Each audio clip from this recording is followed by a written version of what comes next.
Before the dinner, Lieutenant Governor McCarthy visited with an old friend, Rose Nicholas, possibly to reminisce about a previous occasion when Rose Nicholas introduced Lieutenant Governor McCarthy to a Leisure World audience.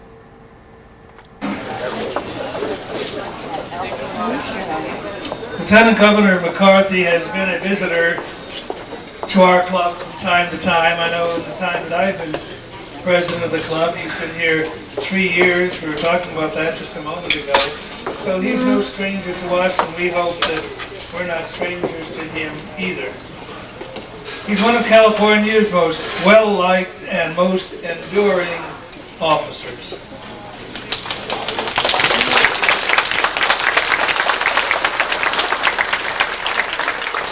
After serving several terms as Assembly Speaker, he has been Lieutenant Governor, I believe, longer than any other person. Is that right? That's ever held that office. To his great credit, serving under governors of another political party, he has never been a mischief maker, as was his predecessor. He has always been a friend of the senior citizen, most notably as sponsor of the Nursing Home Patients Protective Act, and as a fighter for affordable health care. He's a giant in the battle to protect the environment. In this depression, he is well known for his work in striving to create new jobs, and as chairman of the Commission for Economic Development, he spearheads efforts to increase California's exports and to spur economic growth. Long before most others, he has been a champion of women's causes. To list all his achievements would consume our whole evening. So without further ado, I'm most privileged to present to you the distinguished Lieutenant Governor of California, the Honorable Leo McCarthy.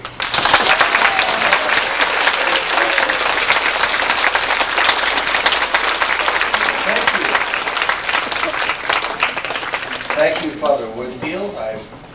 I was prepared to stay the whole evening if you wanted to go on. Mentioning all those outstanding achievements. When I hear so much praise for any one elected official, I grow a little suspicious myself, Father. Thank you. That was very generous. I appreciate it. I appreciate being invited here by you and the other officers of the club, and by a special friend who has, of course, been a leader of this club in the past and has provided such outstanding inspirational leadership to so many in this room, my friend Rose Nicholas.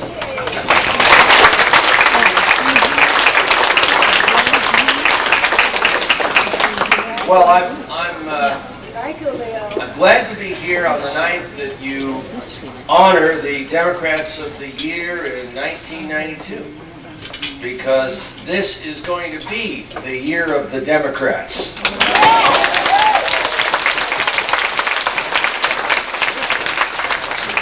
I feel good about our party's chances this November.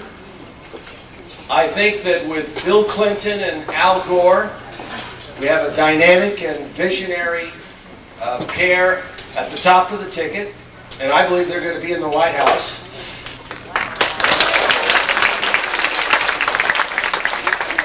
And then for the 2 U.S. Senate seats, we have Barbara Boxer and Dianne Feinstein.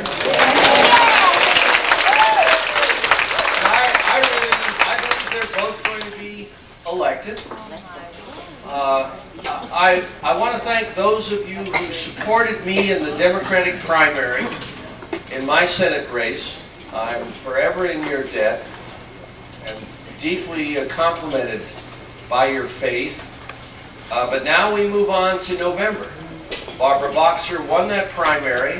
As a matter of fact, I spent the last 2 days with Barbara Boxer in the San Joaquin Valley. We started out at Bakersfield and we headed north, moving through a number of towns and so on. Can you hear me better now? Oh, geez, the first part of the speech was really the best. All I said was, we're going to win everything November 3rd. Did you catch that? The last 2 days I was with Barbara Boxer, who won the Senate Democratic primary that I was in. She asked me to help her, and I've helped her in several ways. I told her on election night, when it was clear Barbara was going to win, that I would help her in whatever way she wanted. So we toured the San Joaquin Valley, one of the areas of California which I won, and on Thursday and Friday made many stops and got good media attention. So I would urge those of you that were kind enough to support me to now please make sure you actively support Barbara Boxer for that Senate seat. She's worthy of your support.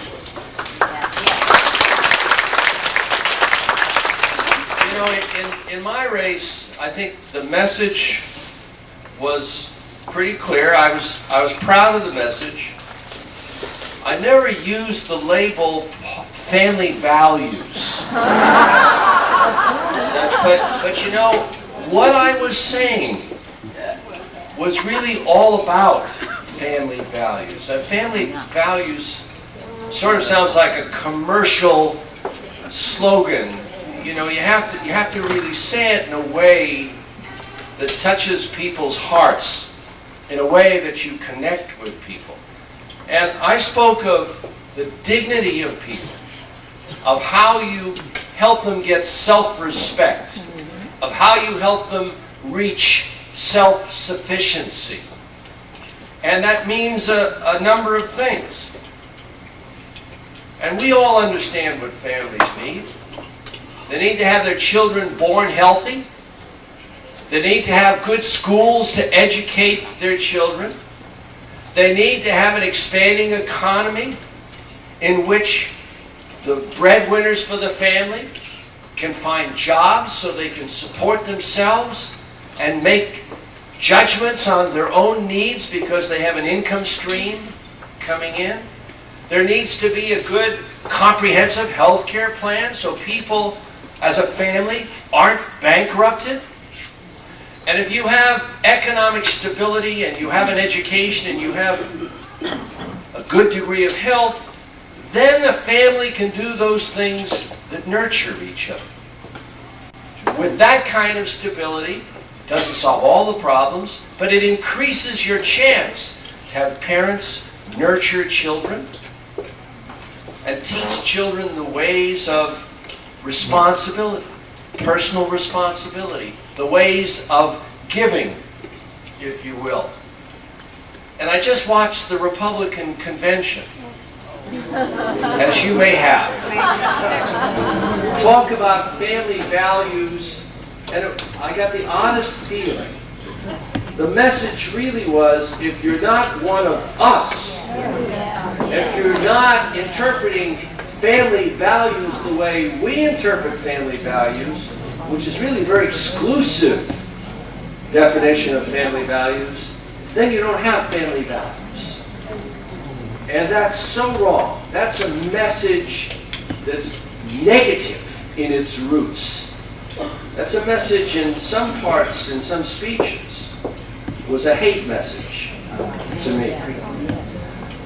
We have a different kind of message. I noticed another thing in watching the Republican convention in Houston. There was a smell of panic in the air.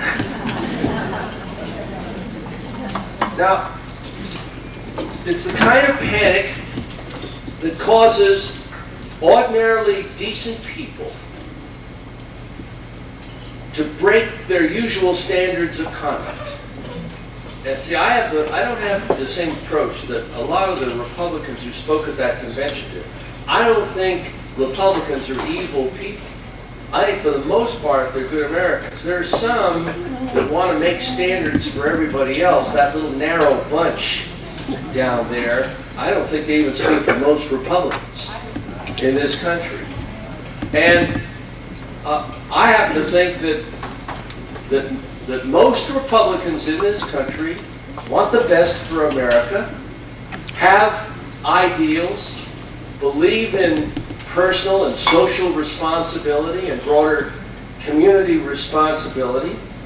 But at that convention, because Clinton and Gore were ahead in the polls by 20 to 25 points, and I knew it was going to draw a lot closer after the convention, so don't be alarmed by the polls that are now coming out. Those polls, the polls next week will show Clinton maybe 4, 5, 6 points ahead of Bush. And that's to be expected. That shouldn't alarm you. It just says our work is cut out for us between now and November 3rd, but we can win. But when we were 20 to 25 points ahead, it really panicked the people of the convention, and they lost control of their normal, I think their normal standards. So for instance, we had the Republican chair, Mr. Rich Bond, on opening day, make the most ridiculous charges. He saw Fidel Castro having dinner in the White House if Bill Clinton became president of the United States. I don't remember Bill Clinton even mentioning Fidel Castro in this race. I don't recall him saying anything about Cuba. He may have an opinion of it, but I've never heard it issued. He's had opinions on other foreign policy issues. So they were obviously reaching.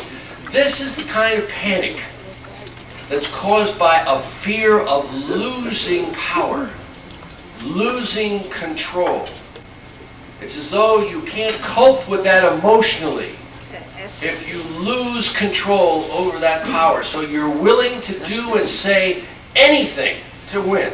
Now, President Bush knew that Rich Bond wasn't telling the truth when he gave that speech, and that Rich Bond was acting out of fear of the Republicans losing the White House, of losing power. And then we saw a deliberate campaign to distort Hillary Clinton's legal writings on children's rights. And of course, the fact that a number of legal scholars at Stanford, University of California, and other places on family law have since said Hillary Clinton's writings were not radical, did not suggest that children should grow up able to sue their parents on the drop of a hat. Father Whitfield mentioned to me that, what about that case of where the child, you may have read it recently, the child was chained and starved. And we all read cases like that from time to time. Now, government should act in such matters, but maybe in such extreme cases, a child, if a child is 16 or 17, ought to be able to sue. Unfortunately, tragically, there are such abuses of children in this society. But they deliberately distorted Hillary Clinton's legal writings on the subject. Why? Because they were acting out of fear. President Bush knew better. They were acting out of fear of losing power. Well, there were a number of examples of how they did that. But what really bothered me most about the Republican convention in Houston is that here we are in the midst of a terrible recession that's now almost 2.5 years in the making. In California, we have 1.3 million people out of work. We have an extraordinary rate of business failures, mostly small businesses, but serious contractions in many of the large businesses. And we have no economic game plan coming from the President of the United States. Now, it's reasonable to assume that he will unify us and inspire us and put us together. I've talked to many unemployed people over the last year. People who want to work. People who are sending resumes out by the hundreds. They're not dogging it. They're not at home waiting for their welfare check, as the stereotype view from the other side would give us. These are people that you would describe as middle class people who are used to working, being steadily employed, carrying their own weight and making their own decisions. I've talked to many people, unemployed, that fit that description over the last year, year and a half. They're desperate. There's a lot of fear in this state and in many other parts of this nation.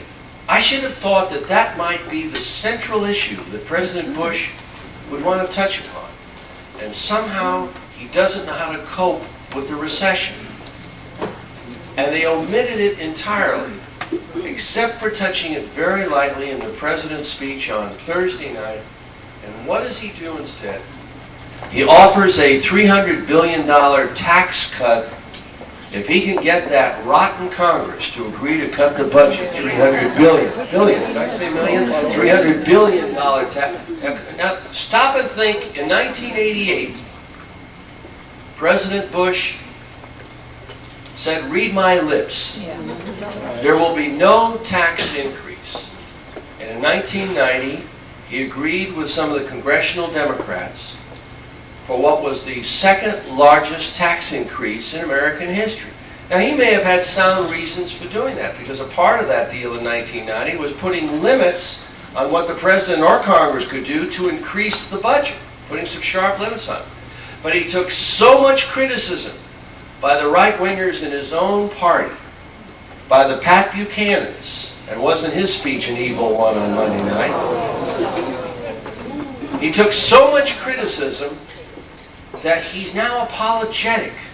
The President of the United States, the most important world leader, he's apologizing to those strident right-wingers instead of explaining to the nation why he did what he did.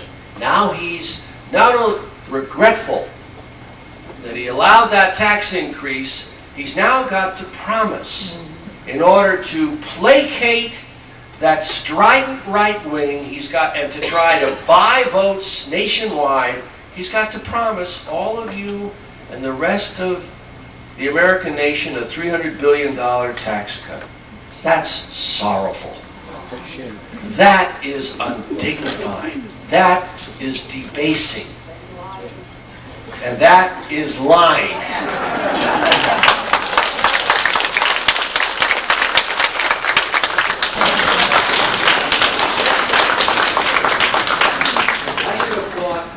In addition to responding to the recession, because you must give people the chance to work and to protect their families. I've talked about family values, helping to create an economy where people can work and go home and look their children in the face because they're supporting those children. That's a family value. And that's something that the President failed to address. There's another thing that he failed to address. Something that concerns a lot of your contemporaries, and for that matter, families of all ages. And that is the lack of a comprehensive health care plan in the United States that protects all Americans. That was another untruth that came out of this convention. It was suggested by the President's Secretary of Health and Human Services, Dr. Sullivan, that the President had a plan that could go to a vote right now in the Congress of the United States, but those Democrats were blocking it. That's absolutely untrue. There is no bill encompassing the President, any health plan by the President of the United States pending before the Congress. What he's done is offer a very generalized outline and kept it general so that he wouldn't be subject to any criticism. Because this is a tough problem for anybody here. There's a lot of sharp differences of opinion as to how you should construct a comprehensive health care plan. So this president, or any other president, will anger some people. But that's what political leadership is all about. You're supposed to take tough positions. And then you're supposed to persuade people that they should find common ground. So he hasn't offered any health plan, and there's nothing ready to go to a vote. But they have played such games with the truth down at that convention. Someone walked up to me here a little while ago and said, I'm embarrassed for the Republican Party. And it wasn't meant as a knock on the Republican Party. It was saying we've got two important, great, major political parties in this country. They both deserve leadership which is uplifting and not filled with calculated lies, if you will. That isn't to say that no Democratic candidate for office has ever stretched the truth. Of course we have. We're all used to the kind of exaggerations that occur in campaigns. You exaggerate your own accomplishments. You exaggerate your opponent's weaknesses. We're talking about something that goes way over the line, beyond that. And after the campaign is over, the American people have an empty feeling that there's no leader that has provided moral leadership, that believes in some substance and truth, that tries to uplift and understands part of the role of the president is to occupy that bully pulpit and to make us feel good, to appeal to the best of our instincts. And we have many good instincts as Americans. That's supposed to be the role of the presidential candidate. That's not what we got coming out of Houston.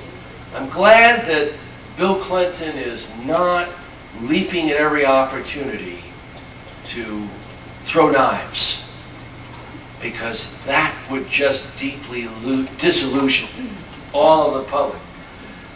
Now, the California campaign this year, I think, is going to be a pretty good one. I don't think we're going to win a lot of the states where we're ahead in the polls now. For instance, I doubt we're going to win Texas and Florida. Sorry about that. Your place, I think. We're not going to win Texas and Florida. That's going to be Bush states. And it's going to be tough for us to win New Jersey and Pennsylvania and Ohio. Maybe, but I don't think so. But we are going to win California and Illinois and Michigan and New York and a lot of other places. And I really think we've got a superb chance to win the White House as well as doing well in the congressional races. And there are some excellent candidates here who are going to be introduced in a little while. But the strangest thing happened here in Orange County. Here in Orange County, where you Democrats feel like missionaries. We were even ahead in some polls a month ago. Now we know it's not going to be that way after a while, but you know what? Our registration is about 35%. I think we've got a chance to run reasonably ahead of that registration. We've got a chance to maybe get 42% of the vote for our national and statewide candidates in Orange County. That endorsement by 8 significant Republicans in Orange County, yesterday morning, was it? Yesterday morning. That was a blockbuster. Yeah. Because you knew that was an act of conscience. Those people want to remain loyal Republicans. But they were so angry at Pat Buchanan and the others and what they saw in Houston, and so angry at the president's lack of a response to the recession with so many companies in Orange County and elsewhere going bankrupt, they said enough. So I think we've got a chance. The Republican Party in this election is the party of exclusion and the party of inertia. We must be the dynamic party that carries forward American ideals and does something about the recession in this election. Finally, let me say that this audience knows what family values are. You raised good families. You went through a lot of heartaches doing it, trying to make the best possible lives for your children. You taught them what self-respect is all about and what personal responsibility is all about. You taught them a sense of community beyond your immediate families, that they have to worry about poor people and hungry people and homeless people and people who are quite ill, that those are part of the human family's responsibility and should not be shunned now. I'd say something else about at least some of you in this audience. You remember who Herbert Hoover is. So you're in a better position to understand George Bush and what he's saying. I am proud tonight to be back here again and to join you in honoring Helen and Alan and Myrtle for their outstanding commitment to Democratic Party principles, which we really want to define as what's best in American ideals. Thousands of hours that they have put in, the work they've done for the party in tough times, and in Orange County, you have to say, there are some tough times leadership of the party. They, I think, symbolize those of us that think you should never turn your back on people in pain. They have a commitment to ideals that make us all very proud. So I'm happy to join you in honoring them tonight. And thank you all very much for this.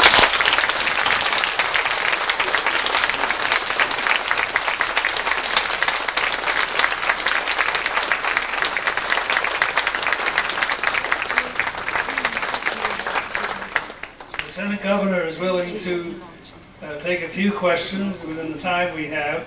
And I think Mr. Lehman has the microphone, the wandering microphone.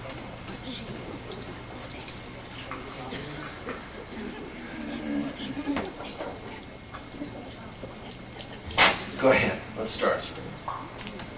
I heard a rumor that Ross Perot was going to try and run again. Do you think he's had any kind of a... Will Ross Perot try to run again? I don't think so.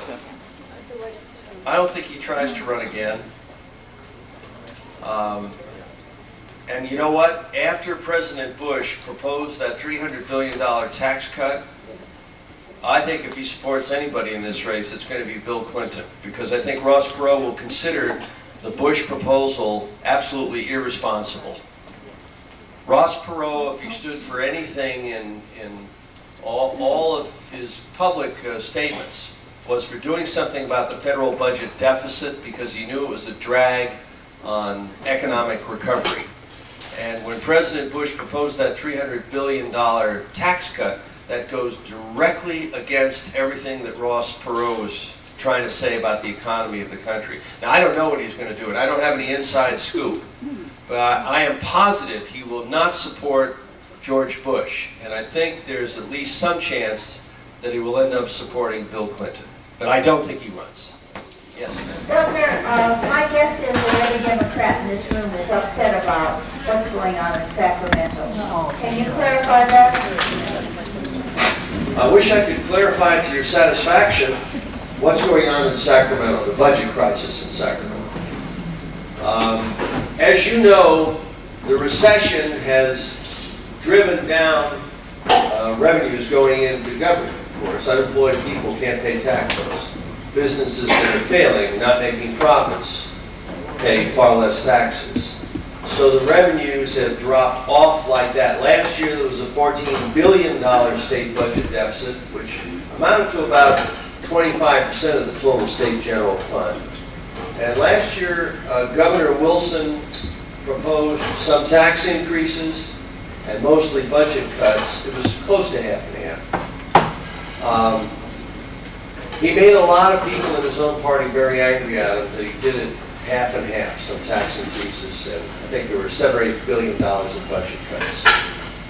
This year, because the recession continued, it's a $10.5 billion state budget deficit. So there's never been a crisis like this in California history. $14 billion last year in the deficit, $10.5 billion this year. The main fight in Sacramento is over how much money will be cut from education, kindergarten to the 12th grade. Governor Wilson suggests we cut $2.3 billion. Democrats in the legislature say that just cripples the school system. It's already in trouble. We need to invest in our children if we want to have some future in the workforce and in leadership. Democrats are now agreeing to cut about $1.1 billion. We're still fighting to find out where the point of compromise is. The second issue is how much do you cut local government? That affects health programs for a lot of poor people. And how much do you cut benefits where going to elderly and disabled as well as to AFDC families? And that's a major point of contention. So a lot of the discussion is not just ego or bullheadedness. A lot of it is over things that are pretty fundamental value judgments. Now, however, it's way past the time when a compromise should have been reached a month ago. I I thought the governor would have declared victory about 3 or 4 weeks ago because he actually won most of the points that he was after. I think the governor is concerned that the recession will continue, that as we go into 1993, there'll be yet another huge state budget deficit, and next year, of course, everybody will have their eye on the governorship race that's coming up in 1994. And he thinks if there were another big state budget deficit next year, that could cause him big troubles when he tries to get reelected. So he's really trying to get everything done this year. And it's kind of a harsh, brutal sort of discussion going on. Bottom line, I think they will pass the budget by September 1st. But I want you to know I've said that twice before. I wish I had a better answer for you. I told Governor Wilson's chief of staff a week ago that Governor Wilson should go down to Houston, participate in the Republican convention, and leave the budget to me. I would take care of it. He just laughed out loud. He didn't take that too seriously. Somebody else. Yes. Governor, I'm wondering, with all the bashing that the Republicans of Congress, and on every CNN and every program you see Republican senators and representatives getting up and agreeing with him, why haven't these Democrats in the Senate, in the House, dragged out these 28 or these 31 bills that he vetoed and show them, show the people exactly what these bills are? I've seen some effort to try to do that.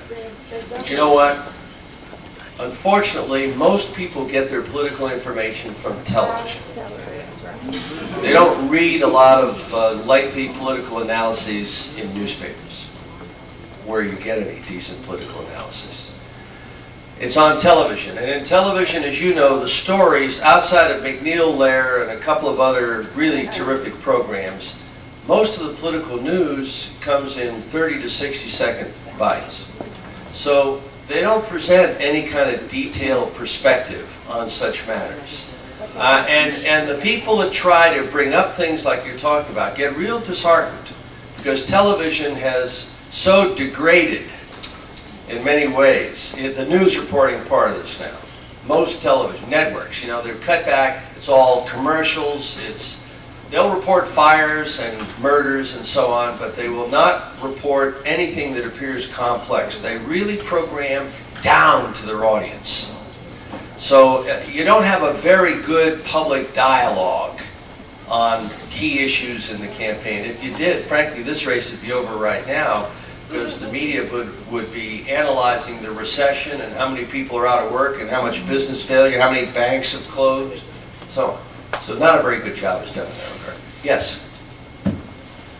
Governor, what can we do to persuade the American people that you don't get something for nothing, that if we don't increase taxes, we want to have a public structure that's worth speaking of, that we are 7th among the Western democracies in rate of taxation per person, and that we need to have an attitude of helping the government along if we want to have a civilized country.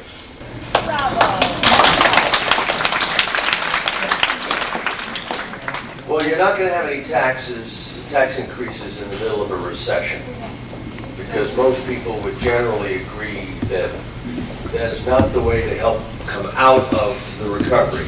Although in Sacramento, part of the question of balancing the budget up there was an attempted surtax on those who make at least $1 million a year, which Governor Wilson opposed.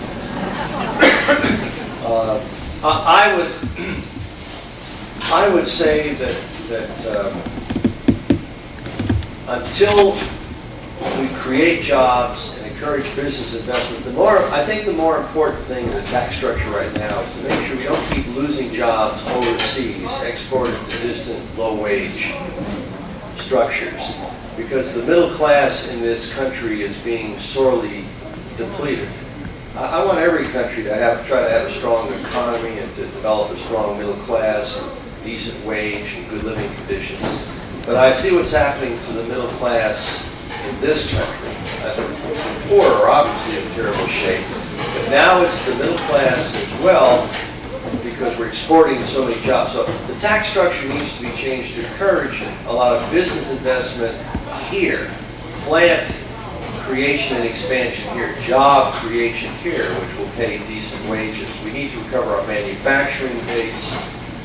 There are many things we can do, like an investment tax credit and other things. So I think that will be responsible.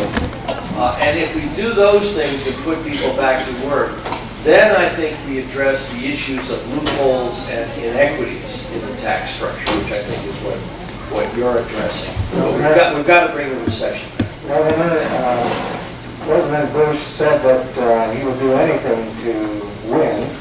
Do you think it's possible that he would start another war? And would that affect the results of this election adversely for the Democrats, or would people see through that? Well, this is a tough one, you know, because what's happening over in Iraq, for instance, with Saddam Hussein thumbing his nose at what the UN nations agreement was with him when he withdrew from Kuwait from that war ended. He's thumbing his nose at everybody. So the president can explain in reasonable forms to the American people that maybe he needs to go in there and bomb. And I think the president's, some of the president's advisors very much had that in mind, that they were establishing some rules of conduct for Saddam Hussein. Now the problem is, because Saddam Hussein is such a psychopath and so cruel and is so a vicious military leader in that country and has harmed his own nation so much as well as other nations, that if the president does something, it has the appearance of reasonableness. And it's hard for me to delve into the president's mind. You know, is it justified? Could he wait till after November 3rd? I don't know. I don't know what he's going to do. If he does something that's, you know, using American military forces, though, it would be in Iraq. That would be the place where it would happen. Governor, we are extremely interested in the government program of health care. Now, the infantile rate, of course, we're not infants, but the infantile rate in the United States is about the 19th from the top. In other words, something like 19 countries have a better infantile rate than we do. And every time we hear this come up, they say we can't afford it. Well, the other countries afford it. Likewise, the president says, I have a health plan, and he never explained it. Except, now if you read what it is, he's going to reduce the doctors, the amount you can sue for malpractice from the doctors, like a so-called trickle-down theory. If the doctors don't have to pay so much insurance for a malpractice, then the idea is that the doctors won't have to charge so much for health care. That's ridiculous. And the same way, no plan at all there for people who are not earning anything. You want to give tax incentive, because a lot of people in this country don't pay any federal income taxes. And it's ridiculous to think. Well, that gets back to the question we had over here a minute ago, of course. The minimum tax that everybody pays should be strictly enforced, and egregious loopholes should be closed. Several other points that you raised, to go back to what I said earlier about a comprehensive health care plan that all Americans have access to, is very badly needed in this country. This is the final question, because they're throwing the hook to me here, so I have to drive to LA Airport. Can you hear me? Okay. I'm interested in Willie Brown. That's not working for some reason. Maybe it's me. I'm interested in Willie Brown's role in this budget struggle. I don't always feel comfortable with his position either. And I just thought if you could address that a little. I've talked to Democrats that I think you would have no reservations about. Tom Hannigan, the majority floor leader, Vasconcellos, the chairman of Ways and Means Committee, others. I think Willie Brown doesn't like Pete Wilson, and the temptation is almost irresistible to try to drive a stake in his heart. But I really think all the discussion now is sort of a group approach by the Democrats in the legislature generally, and it's not just a Willie Brown imprint. The media love to play this as a Pete Wilson versus Willie Brown kind of thing, because that's the personality conflict, that's the drama, that's marketing politics, political news stories. Actually, it's much deeper than that, and I think Brown is playing it fairly straight, because frankly he's not calling the shot, his caucus is calling the shot. This is a broader Democratic Party view of these basic values and what parts of the budget are being cut. I've enjoyed this very much. Thank you. Have a good night. Help us win!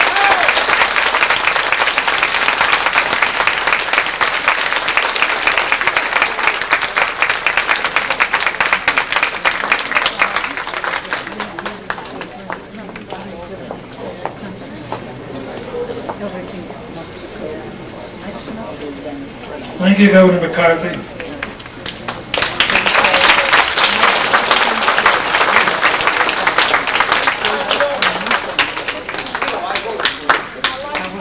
Perhaps at this point it would be appropriate for us to take a break for a couple of moments and stand up and stretch, and then we'll continue our program. At the head table, they're all wonderful people, and I want to begin with Tilly Silas, who is the chair for this occasion. She's been working for many months to be sure that every last detail has been carefully crafted. She's been working right down to the time when we started eating dinner this evening. You just can't imagine the work there is in putting together an occasion like this. And Tilly Silas has done a magnificent job.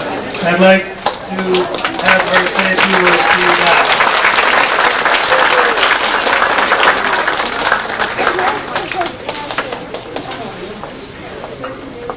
Thank you, Father Woodfield.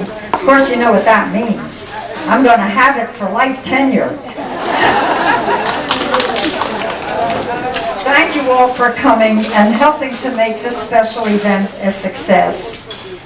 Many times I have sat out there where you are, and I have heard somebody up here where I am telling people all the wonderful work that others did and thanking them for the help they gave, and at the end saying, please excuse me if I left anybody out. Well, tonight I'm not where you are, I'm over here, and I'm hoping that I won't leave anyone out. There were so many people for such a long time who made this affair possible. I'm trying to ad-lib. I get cross-eyed. I don't want to talk down in here. And I wanted to be brief. I'm not the speaker of the evening. This affair really wouldn't have been possible without the help I got for many weeks from many people. They've been doing jobs, big and little, to make it all go smoothly. Our honorees, believe it or not, who are just supposed to come and look beautiful, they worked harder than almost any of us, including me. Myrtle and Helen, they sold tickets. I think that they should get time and a half pay, don't you? Myrtle and her chairperson, excuse me, I'm old-fashioned, for reservations, Sophie Cohen, took care of the big job of getting tickets sold and delivered. In Leisure World, that is an important word, and delivered. Helen Potapan sold over 75 tickets for tonight. Jeanette Lazaroff's superb news releases inspired many people to attend tonight. The day her first article appeared, a woman called me to ask where she and two of her friends could change their registration from Republican to Democrat. I was very glad to tell them how they could do it. We even pay house calls to register people. Jean Reeser was in charge of the wine committee, which consisted of Helen and Alan Potapan. I told you, time and a half. Jean Penfield, Allie Sewick, Helen Thaler, Mary Organian, Marie Haddock, Florence Wilson, Sophie Cohen again, Gertrude Gold helped with the decorations for tonight, plus other jobs as needed, including making it possible for people to attend tonight by providing transportation. Others pitched in tonight with last-minute jobs. Jim Clow and Francis Looney, I thank you for videotaping this event for posterity. And again, thank you all very much, and I hope I didn't fail to mention and thank anyone. Thank you. Now comes the reason for which we all came this evening. The fun part of the evening for me, the fun part of my job and the whole year as president of the Democratic Club here. This is the thing I enjoy doing the most, the presentation of the annual Democrat of the Year Awards.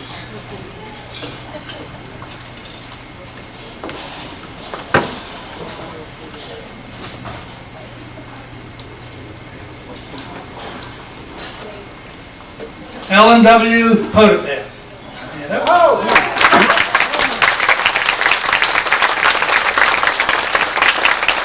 This is the first time in 6 years that this award has been presented to a male. So I thought maybe we ought to not delay the process any longer and give the first award this evening to Alan Potapan. Alan grew up in a mining town in Texas where in those days everyone was a Democrat, including the Potapans. His father was very political and much politics was discussed in their home. So Alan came by being a Democrat, by being an active Democrat, very naturally. He has been involved in every campaign since 1948. He was a founding member of the California Democratic Council, which is still a potent voice in the Democratic Party in California. He tells me he has walked a third of all the voting precincts in Long Beach and most of them in Lakewood. And believe me, that's hard work. It taught him how little many people know about politics and government. Many people don't even know whether or not they were registered to vote. It has left him with a great desire to inform people about our political system, a thing which he does very well. He's always been a strong union man. Alan has been a pillar of strength in our Seal Beach community affairs and in our club. It is my distinct privilege to award the 1992 Leisure World Democratic Club Democrat of the Year Award to Alan W. Potapan.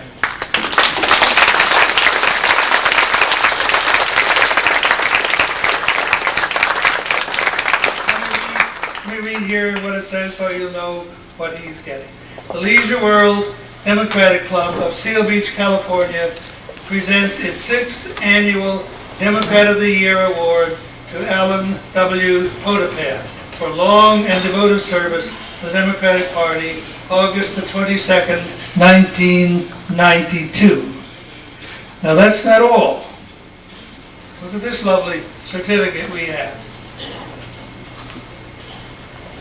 And this one says, California Legislature Assembly, Certificate of Recognition, presented to Alan W. Potapan in honor of his many years of dedication to the Democratic Party and his active involvement in valuable community projects. Tom Umberg, member of the Assembly, California State Legislature.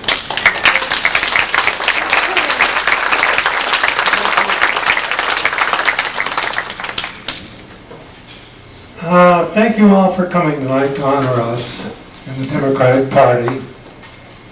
And thanks to these people that put this affair on. They're wonderful. It takes a lot of doing. And we'd especially like, Helen and I, to express our appreciation for our Lakewood and Long Beach friends with whom we've worked throughout the years politically.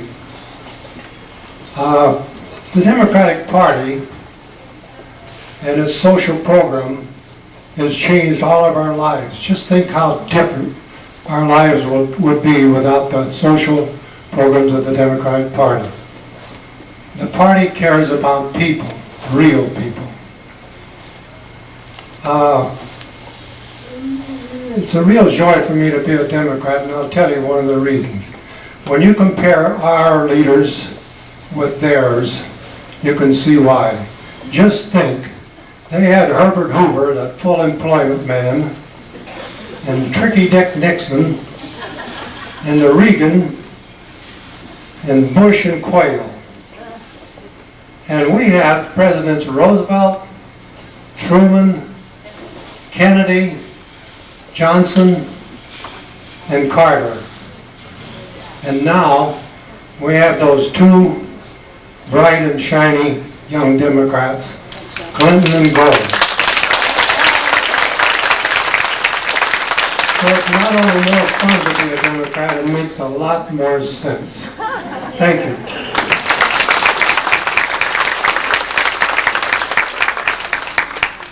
Thank you, Alan, and congratulations.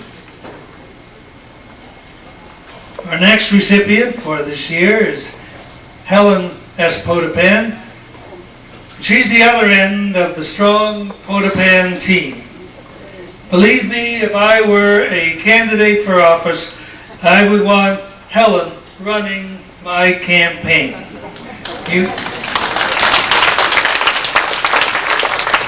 A little example is what she accomplished for our dinner this evening. She's a powerhouse of activity and efficiency that really gets things done.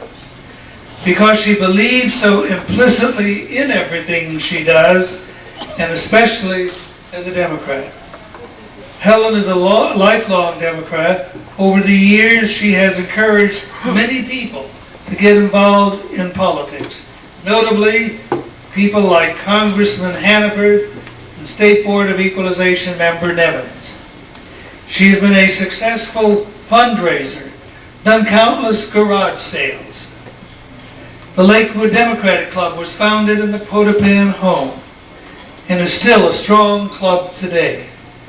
Helen knew and was involved in campaigns of Sam Yorty, Hubert Humphrey, Pierre Salinger, and Adlai Stevenson. She attended the Los Angeles convention that nominated John F. Kennedy for president. Helen has, you heard tonight, has sold more than 75 tickets for this dinner. I proudly present the 6th annual Seal Beach Leisure World Democratic Club Democratic of the Year Award to Helen S. Tappan.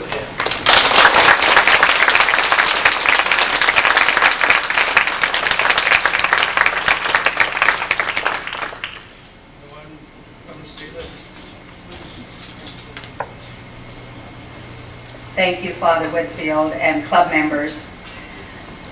I didn't expect to speak, so I didn't write a speech. You got lucky. But I do want to tell you that it just makes me so pleased to see all these beautiful people that are here to support our Democratic Party and our club. I would like to say to you right now, as my friend Tilly says to me when we're talking on the telephone and saying goodbye, consider that you're all getting a hug for being here. I would like to take the privilege of introducing our daughter, Geneva. Please stand, Geneva.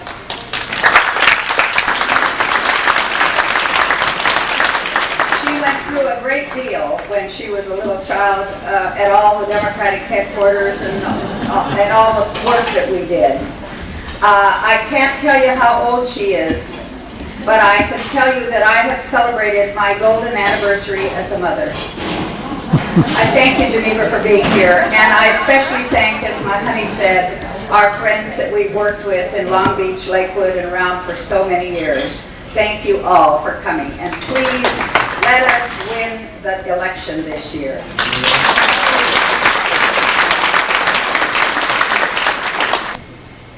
Our third award winner this year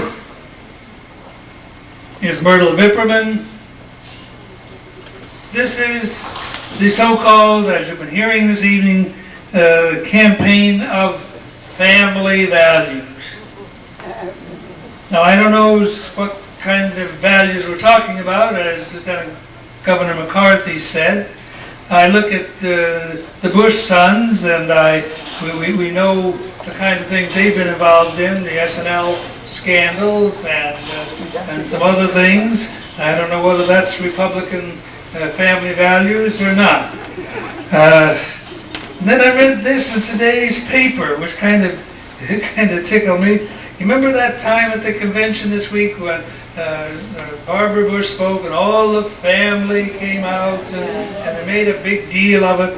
And somebody pointed out here that during that time, the music that was being played was a musical about aging homosexual lovers.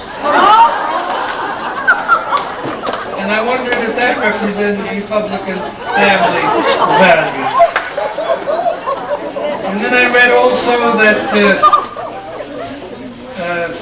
at the convention there were on the stage there entertaining Lee Greenwood, married for the 5th time, Wynonna Judd, who recently broke up with her live-in boyfriend, and Louise Mandrell, separated from her 3rd husband. And I wondered if this was what the Republicans meant by family values. Well, we give our 1992 Democrat of the Year award tonight to a lady who really knows and really lives family values, Myrtle Vikraman.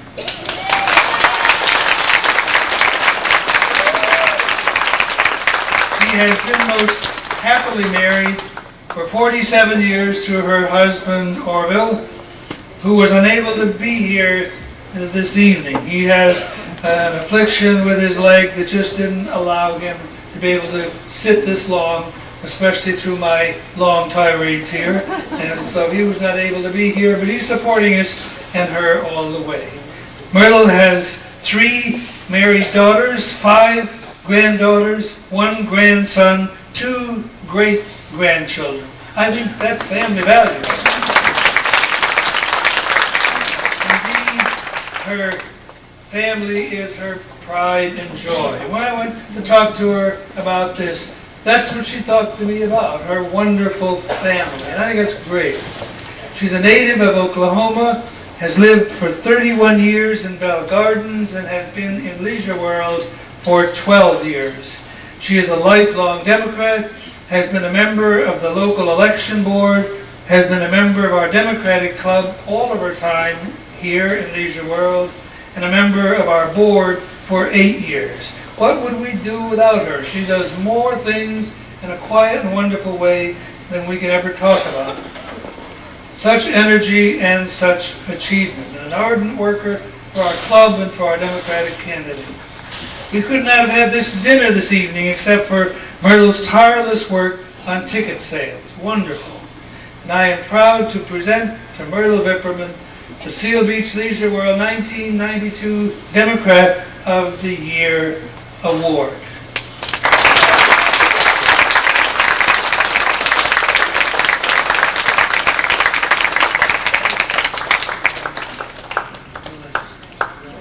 Thank you very much. And I do have some of my family here tonight. I have 2 daughters sitting at table 5, and I have 3 granddaughters here with us tonight. Would you stand up, please?